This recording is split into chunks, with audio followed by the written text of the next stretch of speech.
Early voting continues this week on 17 proposals to change the state constitution. Bail reform, water money, and property tax measures are all on the ballot. But NBC5's Phil Prazan reports one segment of the population will likely dominate this low turnout election.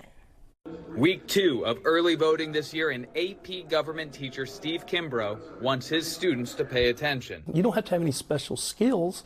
You just have to be willing to jump in. Generally speaking, the younger you are, the less likely you are to show up to vote, something Kimbrough's trying to change.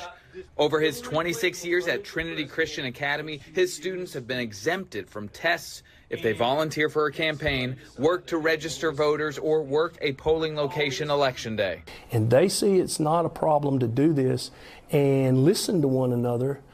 They can make better decisions than the older people in many cases. Texas elections continue to be dominated by older voters. According to the Annette Strauss Institute at UT Austin, 18 to 29-year-olds were 24% of the total population who could vote in 2020, but only 16% of the voters who showed up. 2 years later, they were 23% of the whole, but only 11% of the folks who actually cast a ballot. Kimbrough tells me that's because as people age, they get more life experience that encourages them to show up. They've gotten out of college and they've got a job. Now they have a mortgage or they start a family. Then those taxes really affect them.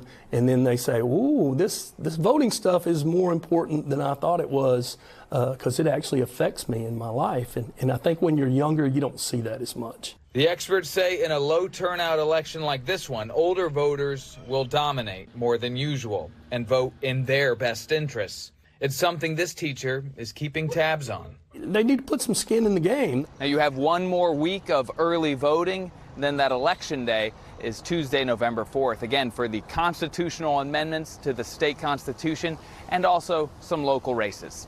Phil Prazan, NBC5.